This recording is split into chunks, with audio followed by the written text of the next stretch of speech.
Gracias, ciudadano presidente. Bueno, en primer lugar, quiero señalar que los trabajos del Congreso no deben regirse por el sentido común, aunque por lo general se rigen por el sinsentido.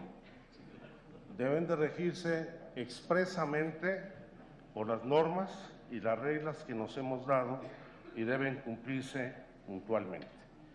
Y creo que debemos de evitar la ilusión del debate en torno a detenernos en los asuntos de procedimiento, cuando lo que nos interesa a todas y a todos es hacer un debate de cara a la sociedad mexicana, donde se queden plenamente identificadas las posiciones de cada uno de los grupos. Y yo por eso hoy no quiero dirigirme a este pleno de las Comisiones Unidas. Yo quiero dirigirme a las mexicanas y a los mexicanos que afortunadamente nos ven a través de la señal del canal del Congreso. Porque este es un debate histórico para el país.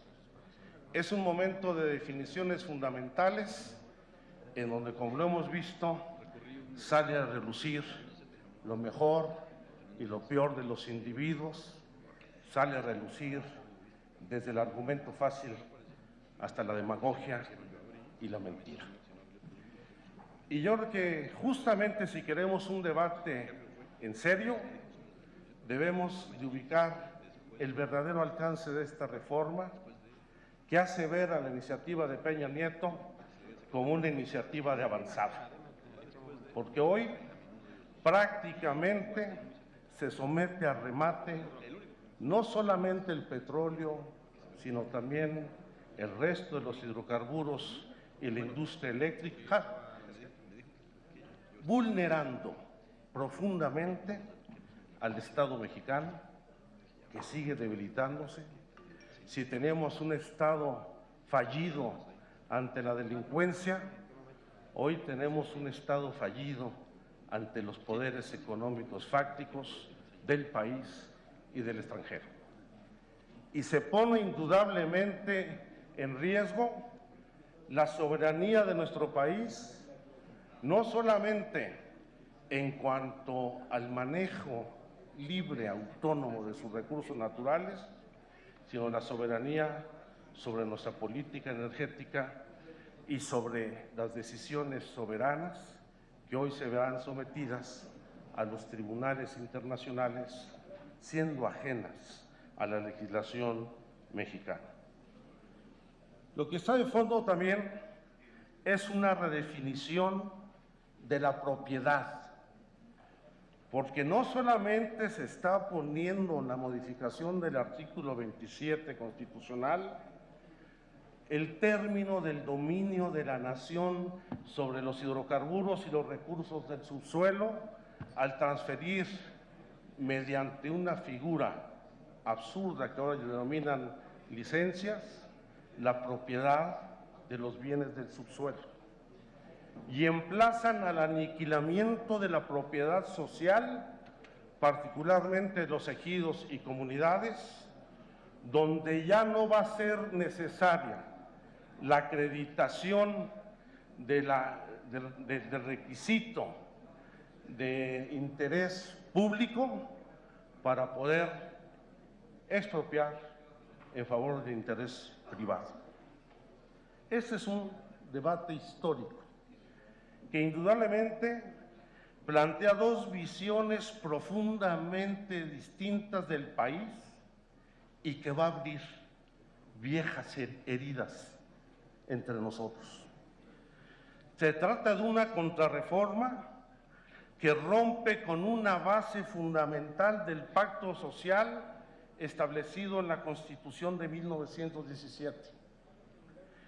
Es una contrarreforma que impone la visión de una parte de la sociedad, la del dinero, la del privilegio, la que detenta el poder público y el poder económico en estos momentos en el país. Por eso, yo creo que tenemos que ubicar en su justa dimensión este debate. Se trata, como decía, de una reforma que nos va a confrontar y a dividir a los mexicanos.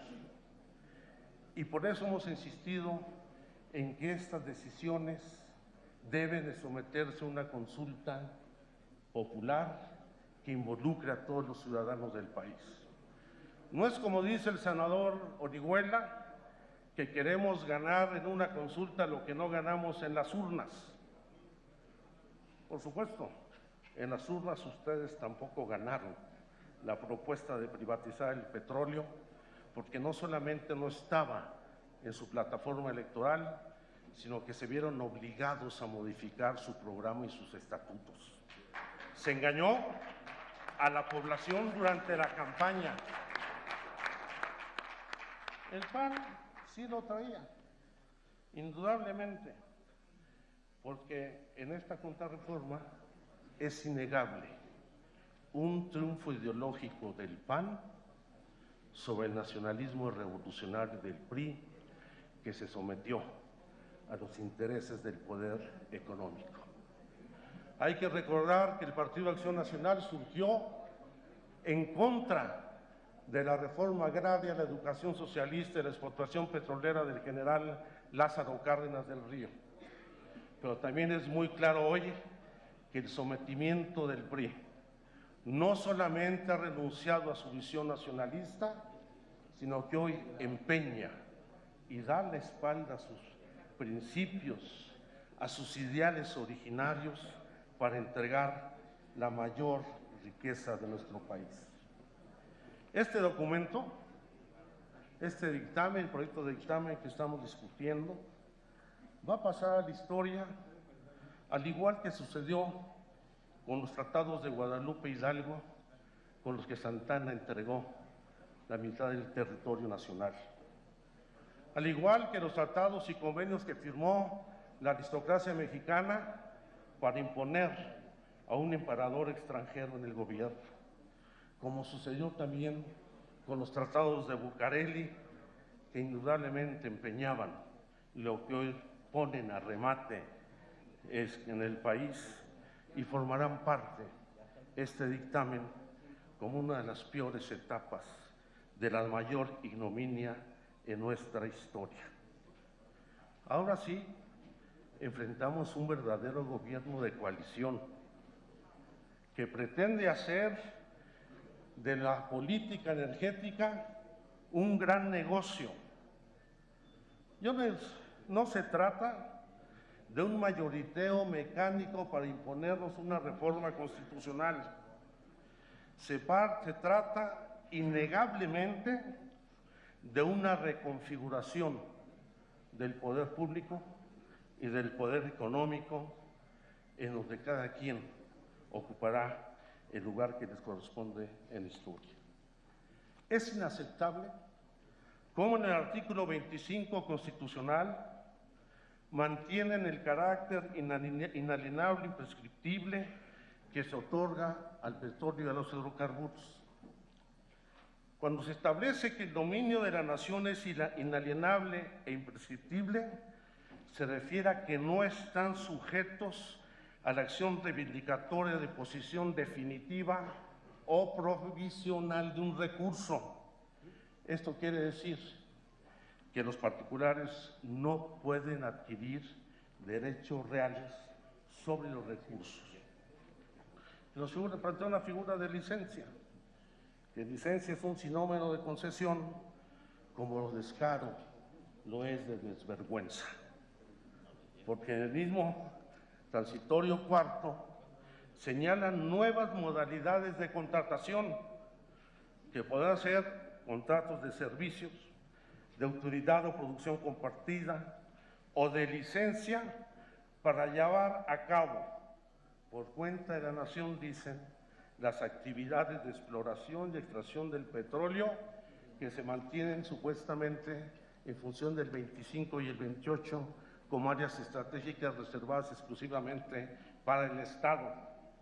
Y llegan al extremo de establecer las formas de pago, donde no solamente se pagará en efectivo los contratos de servicios, sino también con porcentajes de utilidad en los contratos de utilidad compartida, pero también con un porcentaje de la producción obtenida de los contratos de producción compartida.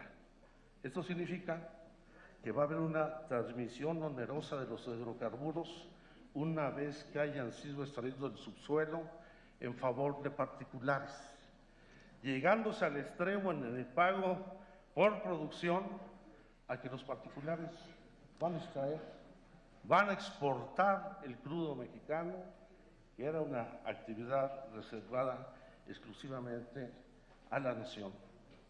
Y se incorporan figuras francamente vulnerables de nuestra soberanía, como es incorporar la disputa de controversias legales a las disposiciones internacionales, ya que el artículo 7º transitorio abre el tema de los tratados internacionales de acuerdos comerciales que deroga la cláusula petrolera establecida en el Tratado de Libre Comercio de América del Norte, que mantenía la jurisdicción plena de los asuntos y conflictos relacionados con Pemex y CFE en los tribunales y legislaciones nacionales.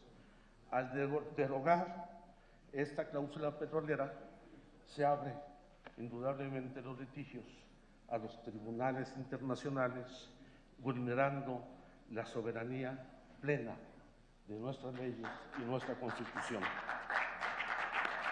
Y claro, todo termina en un negocio. Hay un segundo transitorio donde se van a mantener los derechos de los trabajadores petroleros.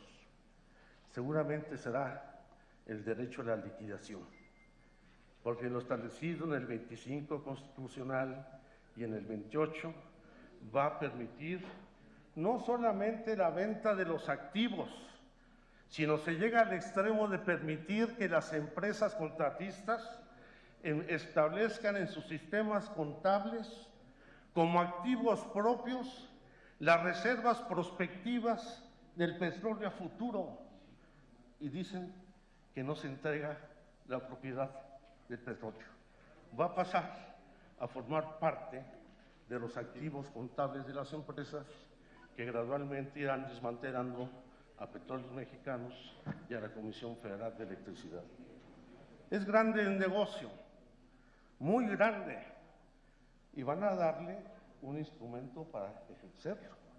Este fideicomiso, Fondo Mexicano del Petróleo, que administrará el Banco de México, será un fondo público en donde la Secretaría de Hacienda realizará las acciones directamente para la constitución y funcionamiento de un fideicomiso que no estará sujeto a las reglas de control fiscal y presupuestal, sino con un manejo plenamente discrecional, en donde 3 funcionarios del gobierno en turno y los 2 particulares, seguramente del gobierno, van a administrar estos recursos para hacer preservar un modelo bipartidista, utilizando los recursos que hoy son de la nación para preservarse en el poder. Yo no entiendo tantas intervenciones con las que hemos escuchado aquí.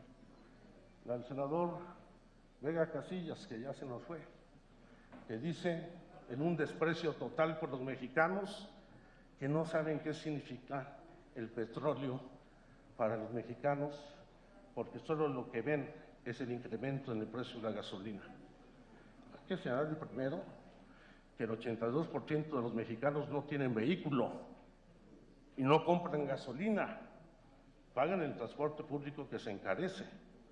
Pero bien saben los mexicanos que esos recursos representan la educación pública, la salud pública, la infraestructura en agua, en transporte, en drenaje, que es lo que se va a perder hoy. Y esos 4 de cada 10 pesos que aporta Pemex al erario público, que hoy se transferirán a particulares, lo van a pagar los mexicanos con los nuevos impuestos que se imponen. O lo que dice el senador Pablo Escudero y también el senador Orihuela en este recuento de agravios y desastres de Pemex, sino más que el recuento de sus propias incapacidades.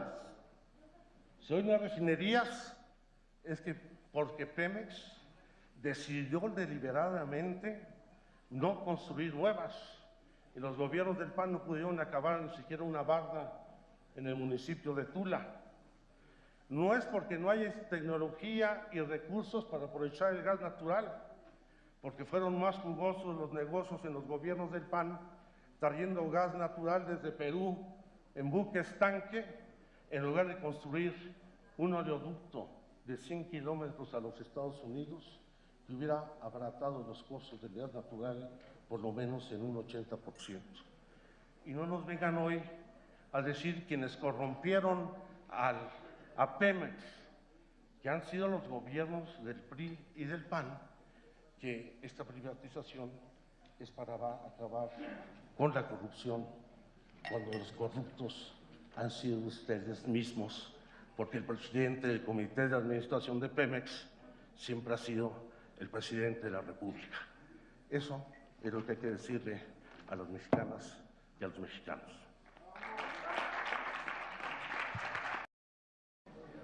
Gracias, ciudadano presidente. Bueno, en primer lugar, quiero señalar que los trabajos del Congreso no deben regirse por el sentido común, aunque por lo general se rigen por el sinsentido. Deben de regirse expresamente por las normas y las reglas que nos hemos dado y deben cumplirse puntualmente. Y creo que debemos de evitar la ilusión del debate en torno a detenernos en los asuntos de procedimiento, cuando lo que nos interesa a todas y a todos es hacer un debate de cara a la sociedad mexicana, donde se queden plenamente identificadas las posiciones de cada uno de los grupos. Y yo por eso hoy no quiero dirigirme a este pleno de las Comisiones Unidas. Yo quiero dirigirme a las mexicanas y a los mexicanos que afortunadamente nos ven a través de la señal del canal del Congreso. Porque este es un debate económicos fácticos del país y del extranjero. Y se pone indudablemente en riesgo la soberanía de nuestro país, no solamente en cuanto al manejo libre, autónomo de sus recursos naturales, sino la soberanía sobre nuestra política energética y sobre las decisiones soberanas que hoy se verán sometidas a los tribunales internacionales, siendo ajenas a la legislación histórica para el país.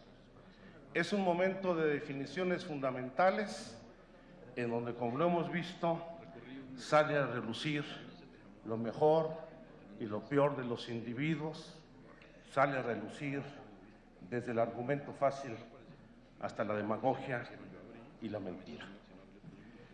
Y yo creo que justamente si queremos un debate en serio, debemos de ubicar el verdadero alcance de esta reforma, que hace ver a la iniciativa de Peña Nieto como una iniciativa de avanzada. Porque hoy prácticamente se somete a remate no solamente el petróleo, sino también el resto de los hidrocarburos y la industria eléctrica, vulnerando profundamente al Estado mexicano, que sigue debilitándose. Si tenemos un Estado fallido ante la delincuencia, hoy tenemos un Estado fallido ante los poderes económicos.